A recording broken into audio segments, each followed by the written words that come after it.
Everybody, welcome to the 12th episode of All Things Metaphysical podcast with Kelly and Gail. I am the Gail part. And I'm the Kelly part. And so we're back to talk about more things metaphysical. Kelly and I were just talking about what we wanted to cover today. And we thought we'd cover talking about readings. Like if you have readings on the same day from multiple people, why they're not the same readings. Yeah, that seems to be something that is a common question that I've been asked. I'm sure you've probably gotten that too once or 1,000 times. And it's always interesting to me because oftentimes one person will speak to an entirely different person from the other side Mm-hmm. than the other people doing readings. Oftentimes you will get different information. Honestly, my hunch is that on the other side of the veil, they know what information you've already been given. Mm-hmm. So they're not going to repeat themselves. It's interesting. Hi to the people who are watching us. If you have questions, please put them in the comments section. We will be happy to answer them. What they told me to explain is this, and it's kind of interesting, is that each reader is a different station on a radio and therefore has a different vibration and a different frequency. So the same people may come through because I've had that with readings that I've done before where the same person comes through and they're like, but you're giving me completely different information than the last person did. And I said, because we tune into a different frequency. So what we get is going to be very different. And I think that's very true. Mm-hmm. I had a reading where someone came through, and the first thing he said is, well, I guess she needs to hear it again. So, and I went, whoa, okay, how many readings have you had lately? And she says, well, I just had one yesterday. Well, what are you doing? Not that I want to turn you down, but seriously, what are you trying to accomplish? And I think sometimes people go into readings wanting something specific, and Mm-hmm. when they don't get it, they schedule another reading with somebody else, and they Exactly. just keep going until they get what they're hoping to hear. So I'm just going to quickly refer to the comments. Yes, we can see your comments. One of the reasons why I'm not saying hello to names out loud is because this is getting put on YouTube. And so we don't know necessarily who's tuning in to watch it. So I can see your comments. So if you have a question, please feel free to ask it. I'm just not mentioning anyone's names in the podcast. So, unless you guys want me to mention your names and then I'll mention your names, I'm fine with that. But it was more because if this really takes off and stuff, you may not want other people to know you asked certain questions or things like that. So that was why I just wasn't calling out people. So welcome to the people who are watching us. And yes, we can see your comments. So feel free to ask anything that you want to ask. Um, you know, I I've never had more than one reading in a day. I think unless I was in an expo and like two people really intrigued me and I wanted to energetically see what they got. But I'm usually the last stop for people with readings. Like they go to two or three other people first, and I'm like, Yeah. what did they tell you? Because that doesn't really make sense. This is what I'm getting. So I try never to go against what someone else says or the information they've been given. I'll give it in a different way or say Right. perhaps this was what they were meaning to say about this, but I'll never like diss another reader unless No. it's like based on fear where they're saying you have to, pay me this amount of dollars to remove this curse or something like that. That's the only time I'll ever intervene is if it's blatantly that they're the other readers just out to make money, that it isn't in the person's best interest at all. That's the only other time I'll intervene. Yeah, and I have had some people come to me with, well, this person said blah blah blah blah blah. I'm like, what do you want me to tell you? I Mhm. can't tell you what that person saw. What I can tell you is what I'm seeing. Mhm. And There have been a couple of times where people have come to me saying, so and so is telling me if I don't pay her this much, they're going to curse me. Mhm, That's not somebody doing a reading, that's somebody exploiting you. mhm, That totally different. And those people do exist, and they do give what we do a very bad name. mhm. And I honestly do resent that. Yeah, I remember when my mom was still alive, this like psychic shop opened up, and my mother's like, "Go check it out." And I'm like, "Okay." So it wasn't astronomical for the reading. So I paid for the reading, and this was clearly someone who had read a how to interpret tarot cards book, and she was giving me the reading, this is what this card means and this is what this card means. I'm like, well, what's beyond the cards? I mean, all you're doing is telling me what the card is. I can read that in a book. I don't Right. need you to. She's like, oh my God, you're the real deal. And like Yeah. confessed like everything to me. And I'm like, you had no business opening this. And the store, I think, was open another 6 weeks. And I'm just like, I'm sure she went and I mean, I had nothing to do with closing it down. I didn't interfere in any way. Um, so yeah. So someone's asking the question, have you watched the series on Netflix, Surviving Death? I get asked this question all the time. I have not seen that show, but having survived death, I can only imagine what it would be about. And the only thing that I'm going to say about it, because I don't want to diss a show, it means so much to so many people, is take what feels true for you and throw the rest away. Everybody has their own unique experience and everybody sees things through their own filter. And not everybody is always a clear channel. And sometimes that's how things come across. And so just take what fits for you. And I say this about anything, it's not that show in particular. But when you're watching someone doing readings or you're watching a show on it, if it doesn't resonate with you, that's okay. It doesn't resonate with you. You don't have to hold on to everything that somebody says. Right. I want to take a step back for a minute and talk about tarot cards and tarot readers. What people don't understand is cards of any kind are only a tool. Mhm. It's you do not need them. You don't need a wand. You don't need crystals. You don't need books. You don't need any of that Mhm. in order to be intuitive. We Mhm. have the balance. Yes. Yeah, and for me, when I first started doing readings, and when I do readings in this group from Fear to Freedom on Facebook, I'll pick a card, but that's just to get me started to tap into the energy that I need to tap into. I'm really not reading the card, I'm reading the person. Right. And when I did that big event orbs all over my head. When I did that event a couple weeks ago, and I did like 40 readings in an hour, went around and picked cards, and everyone's just like, oh my God, you're spot on. The odds of that happening if I was just using cards are, not that great. But when Right. you're totally connected, the card was already in place probably before I went to the next person, even though I shuffled in between. Spirit was guiding me when to stop, where to pick the card from, and then kind of what message to give people. Yeah. A lot of times during a reading, I will use oracle cards Mhm. to get more specific information on a particular topic. A lot of times, even people on the other side of the veil, we think, well, they've crossed over, they're perfect now, right? Um, no, they're not. And sometimes they do not know how to answer a question. Mhm. So if it's something someone asked me recently, um, can you tell me when this person will die? They Mhm. never give you a specific date or time. They just Usually, don't. I usually get the specific date and time. I usually know when someone's really sick and they've started the transition process. I know when they're going to cross over. Yeah, So I'm not.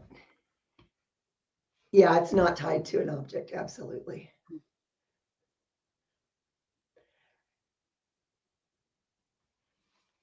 So we're sometimes just really, if really we're old quiet, we're reading some of the comments, trying to tie it into Yeah, what I know that's we're talking about. So I just want there's for those of you who are going, "What are they responding to, and why do they keep looking to their right or to their left?"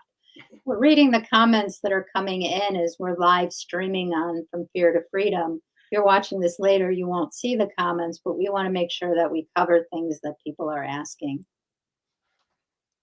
So, yeah.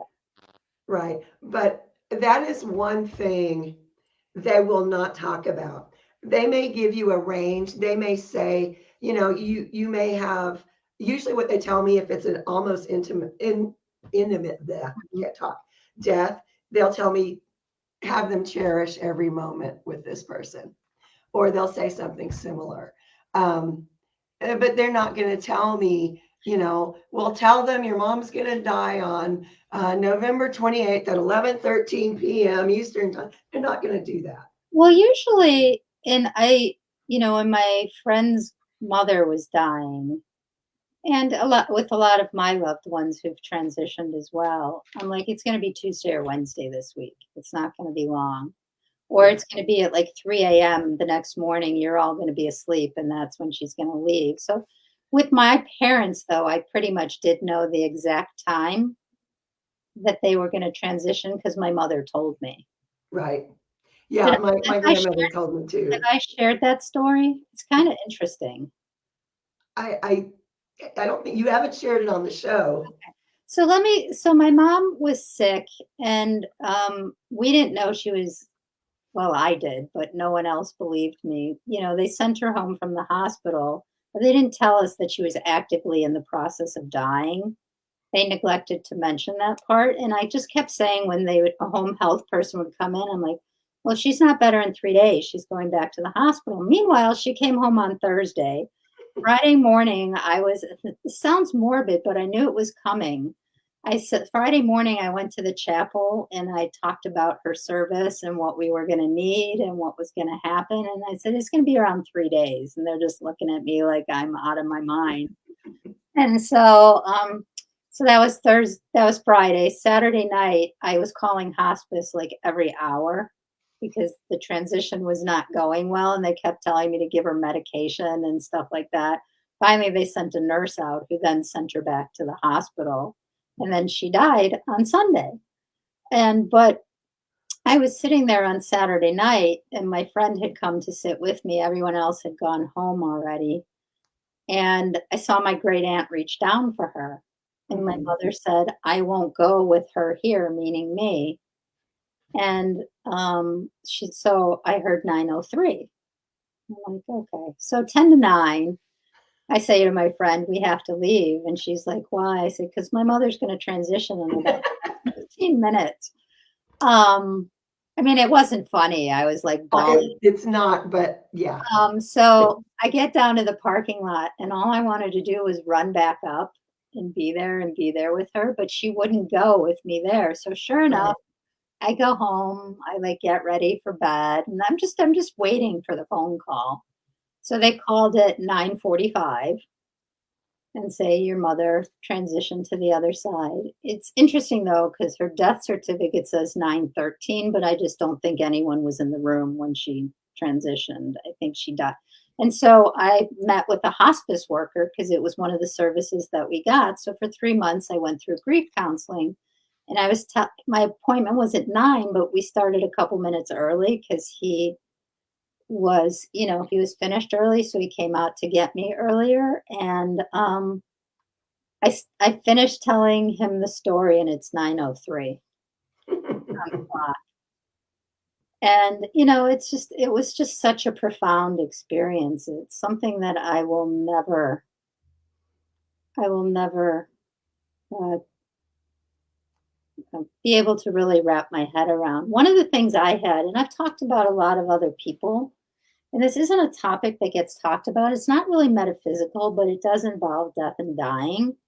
Is that when you're the one caretaking the person, like I had such guilt because I was the one giving my mom all the medicine, like every hour, whatever they told me I had to go give her. I had Hmm. to like open her mouth and put it in with, you know, and I felt so guilty afterwards. It's like, oh my God, I killed my mother. Yeah. And I know from a lot of other people, I've never talked about this before. A lot of other people have felt that way. Yeah. When you're the one doing all those things, it's really hard to not take that on.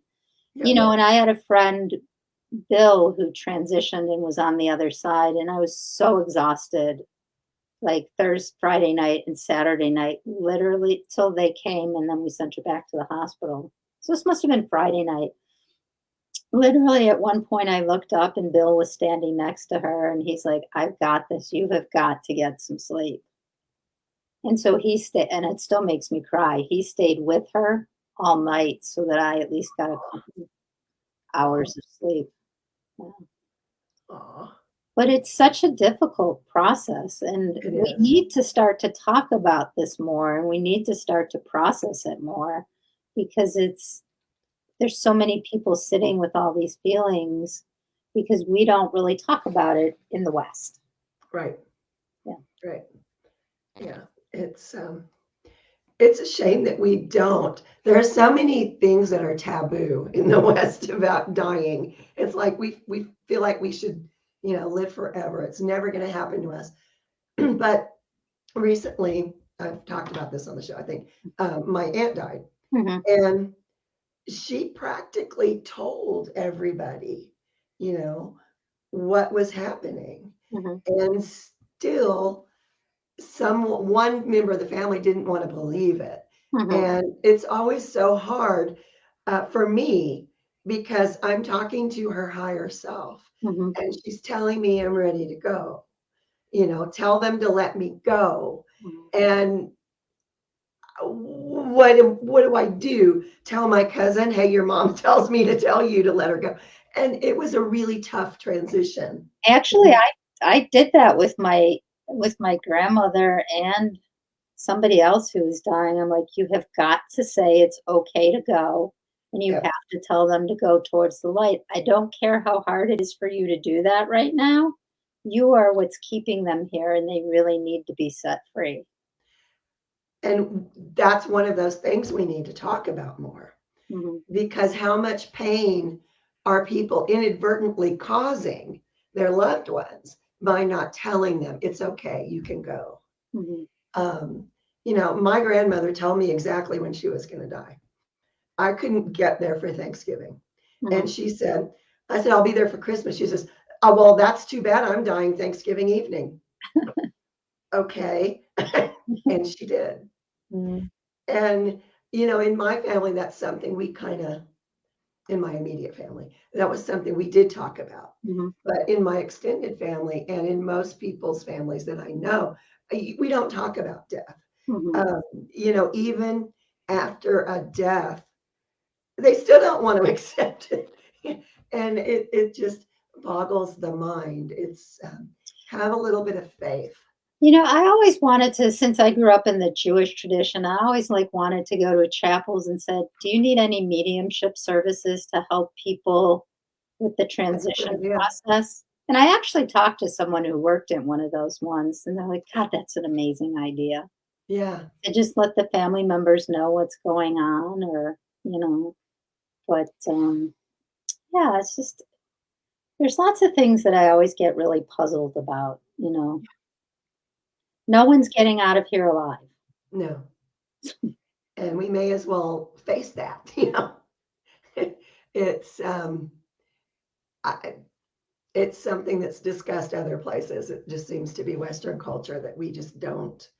Um, a friend of mine lived in Peru, Hmm. and he said if someone died, you buried them right then. You buried them, you had your ceremony, everybody moved on, realizing that this person was now on the other side. And it was okay. You can still talk to them. Some people can still see them, but there's not that big, what kind of casket should we buy? What kind of funeral should we have? It's a show, is what it is. It's a show that we put on to make ourselves feel better about how we treated that person who is now on the other side. Yeah, it's really interesting because, since my mother, so it's been 5 years now since my mom transitioned, but my mom is around me more now than when she was alive. Yep. And so, of course, she's popping in while we're doing this um, Yeah. broadcast, and she's just talking about like she wishes she knew some of the things she knows now on the other side when she was going through this process. She Hmm. understands now why I kind of strongly encouraged her to have some conversations that maybe she didn't want to have, Right. wasn't ready to have, and why I suggested maybe she meet with someone, I don't know, clergy, I guess would be a good word. I don't know if it was a rabbi who came, saw her. It's just, somebody Right. else at the hospital at one of her stays. But, I think and I'll be honest, those were really hard conversations to have with my own parent. Yeah, But it I is. knew what the fear was, and I knew what she was afraid of, and she needed to hear it from other people besides just me. So, Yeah. Sometimes it needs to be someone who is not quite as close. mhm. Um, it would aggravate me because it's like, hi, I've told you this. What, but that's just kind of the way it is. Yeah. And that's why my mom always said, "That's why you're the, power of attorney because you will make the tough decisions and no one else in the family will. You will let me go when it's the right time to let me go." Yeah. I took a lot of flack from people on a podcast several years ago because I said end of life can be a beautiful experience. Mhm. And so many people were so freaked out that I said that. But it can be, it depends on how you approach it. And it depends on, of course, the people and the personalities of the people involved. But I worked hospice for a number of years. Mhm. And some of the most beautiful experiences Mhm. I've seen were close family, maybe a friend or two present at the end of a person's life. And there were times that I would look in the door and you would see the soul leaving, Mhm. and you would see other people coming to get the person. And everyone in the room was just so touched. And it was such a beautiful thing. Well, I think one of the things you're alluding to, and I don't mean to interrupt you, is it's very sacred. Yes. That moment of transition is very sacred where both, there's no veil anymore and Right. the soul crosses over. And like when you're attuned to that stuff, you see the transport angels, you see the people on the other side waiting to greet them, you see all of that. Like, and so when I go to funerals, the really hard part for me isn't the when the person like leaves their physical body. It's at the funeral because people like to go to their funerals for some reason. Everyone wants to attend their funeral to see who's there. And when they leave in the middle of the funeral, that's when it always gets me because then they're really gone. Like they're Yeah. there till the funeral happens and they want to see who came and like speeches and things like that. And then when they leave in the middle, I just usually start bawling. Yeah. Yeah. My grandmother was not present at her funeral. Mhm. Um, and I didn't expect her to be. Mm. She was done. She had taken care of all of her business. She had talked to all of the ones that she wanted to talk to, and she was gone. Mm. And I know the night she died, she came to me, woke me up out of sleep, and said, "I'm leaving." Only time in my life I ever argued with my grandmother. But no, you're not. You get back here. What are you doing? And finally, I finally woke up enough to realize that she was going. And then I was okay. Mhm. And it was a beautiful moment. And the friend who was sleeping on the couch in my master bedroom at the time woke up and she said, "What's going on?" And she actually saw my grandmother, and it was kind of a freak out thing for her. But by the time I got the call in the morning, I already knew. We'd already said our piece. We'd already, had the whole thing. And we went to her funeral. We were all happy. Mhm. We knew she was in a better place. She had told us all she was happy, she was fine. What was there to be upset about? Mhm. And that was the thing that got me, was how rude people were to us at the funeral, because we were not hysterically sobbing. We were fine.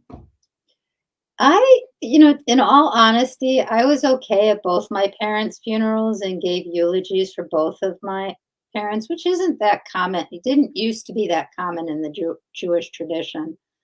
The part that I had the hard time with is when, and I don't know why, because I knew they like, I don't feel like I need to go to the cemetery to visit them. They're always around Right. me all the time anyway.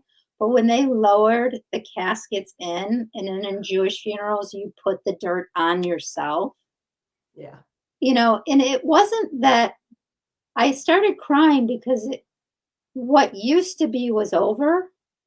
It wasn't Right. that I knew I was gonna still have contact with them, but it wasn't like I was never gonna get a physical hug from them again, or I was never gonna be in the same space with them again. That's what I was crying about, not that I Yeah. wasn't gonna have contact with them anymore. Yeah. The I know this lowering the sounds casket weird, got all but of us too. Yeah. I It's go ahead. yeah. Now, my niece, who was very, very young at the time, she said, "Don't cry, she's not in there." And I thought, wow, what a bright child. We were still crying, but that was valid point. And then the other thing too, like, and I didn't think this was going to affect me. I mean, I did a lot of work around both my parents before they died. So I thought that I would, do okay once they transition. But Mhm. I don't care what your relationship is with your parents, there's still that feeling like you're an orphan in the world. When your parents are no longer there, because they symbolically, let's just use that word, symbolically, they Yeah. represent whatever it is to you. And when that's no longer in the world, you kind of do have this sense that you're now alone. Yeah. That was, I think, the hardest part for me. Yeah. Interesting. That Didn't think that's a we were tough one. Yeah. didn't think we were going down this tangent this evening. No, I didn't. See what we do, we just go. So thank you for everyone who's watching us live. If you have any comments about, we kind of talked a lot about that. If you have any questions about anything else, we're happy to answer that too. But for whoever's going to be watching this at a later date, this is for somebody either now or later really needed to hear these messages, because if they didn't need to hear them, we wouldn't be saying them. Right. Because Kelly and I are pretty good at staying attuned to what we need to bring up in the moment and what's being kind of whispered to us while we're doing these shows. And sometimes we'll just change the whole trajectory of where we're going. So Often. for whatever reason, this was the trajectory we needed to go down today. Yeah. So interesting. Thank you all for who's watching us live and all your comments. It seems like a lot of people who are watching us agreed with how we've explained some of the things, and how we've both interpreted some of the things. And again, I think the biggest thing, if we circle back around to how we started with talking about readers, is that the most important thing is when you're doing a service like that is to get out of your ego. Because when you're in your ego worrying about what you're going to say, what you're going to tell people, how it's going to come across, you're losing the message that you then need to give. And that's repeatedly I have said, I am just as surprised as anyone else at what comes out of my mouth. When I'm doing a show, I'm always put off by people who I will be a guest on their show, and they give me a script or they give me a plan for the show. And Mm, that's what makes me nervous. It's like, wait a minute, you want me to think about this? No. Um, and I do believe that good readers will always do that. They mhm, kind of get out of themselves. The information is not coming from us, it's coming through us. mhm, And if you're going to do readings, mhm, even if it's just for yourself, you need to make sure that the information is not coming from you, it's just coming through you. Hmm.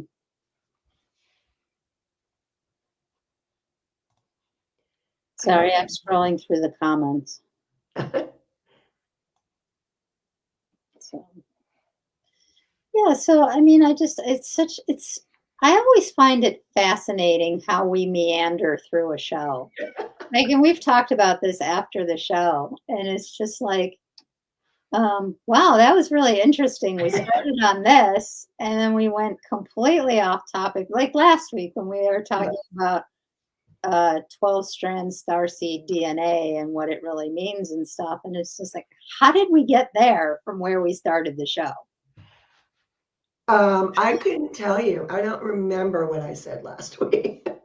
You know, in all seriousness, and that's really true for me. Mhm. When I'm doing a show, a lot of the information, most of the information that comes through is really it's what needs to be said, Mhm. and it's not something I think about. Oh, we should talk about this. Mhm. It just happens spontaneously, and I have been on a TV show Mhm. where we went through my whole segment. I got off the air, I went back into the green room, and the PA says, "I didn't expect that." Mhm. And I don't know, it just comes through. I think that, and I talked about this in our first couple shows that we did together. I think that's why I always liked being on your podcast, because you just let me go wherever I needed to go and let whatever information come through. And then after we'd finished some of them, going, oh my God, did I really just say that? And now it's recorded for posterity. What's going to happen if people in my real life um, hear this or see this? What's going to happen? And at some point, you just have to be who you're meant to be and be comfortable with putting yourself out there. Yeah. We've talked about the fact that I was a reluctant mystic for years and years and years. And this is the time that I'm really just supposed to be out in the world and using my gifts and being who I'm meant to be, regardless of sometimes I still have discomfort around that. And I'm still being pushed to move myself beyond that, because the time is now that the world needs all of us to show up, Yes. and all of us to show up authentically. Yep. There's no more rehearsals. This is it. No, this is it. And it is really important, if you're listening at whatever time you listen, Mhm. and you've always had that inkling that maybe you should be on a more spiritual journey, or you should be learning about being an empath and learning about how to do readings. It's time. It's time for you to show up too. And I got chills when that came through. So somebody listening needs to move forward. It's okay. Well, Go ahead. I think I'm a great poster child for self doubt. Yes, you are. um, and everyone always says to me, you're so gifted. You have all these talents. You have all these abilities. You know, if you're struggling with it, how the hell am I supposed to learn to use it? And I'm like, the best gift I can give you is just being real and showing you that no matter what your talents and gifts are, it's hard still in a human body and in this existence to wrap your brain around what you really know and what you're supposed to do with it in the world. Because we're really multidimensional beings in a human body. And there's so many limitations in the human body of what we can really do and how we can really use our gifts. So it's just about managing the best you can manage. And my favorite thing in life is to teach by example. If I'm struggling with it and I'm talking about it, then there's a good chance that someone who is listening to us is feeling the same exact thing and needs to hear that as well. Yep. Yep. And the best advice I can give, and I did a series of workshops on developing intuition at one time. And uh, people would always ask me, well, how do I start? How do I know what I'm doing? You just do it. You just start. Small steps. Start by paying attention to where you are. Mhm. in what's going on around you. You know, because the universe gives us signs all the time. We just have to notice them. Mhm. And so many people just go through life like this, and there's so much more to see. Well, maybe we should talk about the fact that as we grow up in our society, and if we try and stay true to our beliefs, there's often trauma associated with that Lots. because of messages that we get, or if you freak people out. I know that one of the things that a lot of teachers tell me over the years that I tried to work with, apparently, I don't play nice with teachers. They have really hard time with me in classes. They've all made it abundantly clear. Um, is that where was I going with this? Actually did have a point. Is that we still just have to be true to ourselves and what our intuition is. Like I was taking, uh, I'll just say a healing class. I won't say what healing class. And I did so much work during that healing class that I blew out my third eye. And the teacher Wow. was so worried about some of the new people in the class that she actually let me leave the class with my third eye blown out and said, "Well, you know how to fix it. I'm not worried about you." Yeah. Yeah. If I knew how to fix it, I wouldn't have blown it out in the first place. Right. Is sometimes when, even though as people have told me, I have a lot of gifts and I have a lot of abilities, doesn't mean I always know exactly how to use them or what to do with them. Right. So, You know, I had a lot of trauma as a kid hmm because I could see things and hmm I would know things. And I would just leave my body and go somewhere else when I got bored. And I was bored in school. I had already had an argument with the teacher. My stepfather was in the Air Force, hmm and they moved me from Southeast Texas, where it was nice, warm, subtropical, to South Dakota in November. hmm And I was just lost. hmm And they took me to this kindergarten, and it was a round building, and the outside was made to look like it was a drum, hmm and that was supposed to be some kind of reverence for the Sioux Indians who were there.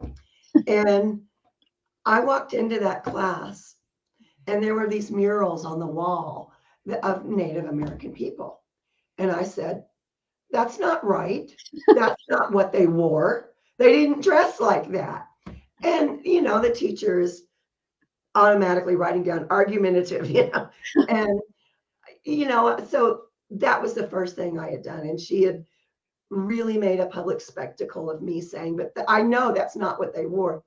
So I was sitting in the back of the class like this, just fuming. And I just left my body and I'm floating around. And she calls on me and she says, "Where are you?" I said, "The Pleiades, don't bother me."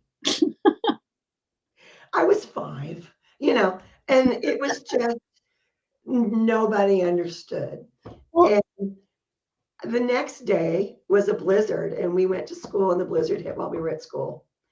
And the bus driver put me out at the wrong stop hmm in a blizzard, a 5-year-old from Texas. And I started walking. And then I feel somebody put something around me. And I look around, and there's 2 warriors behind me. And there wasn't physically anything around me, but I was much warmer. hmm And I walked until somebody came out of a house and asked what I was doing there, and they took me home. And I never went back to that school. But they were saying, "Why are you so warm? You're so warm. How are you so warm?" And I said, "Because the warriors kept me warm." Okay. I was off to a really bad start in South Dakota.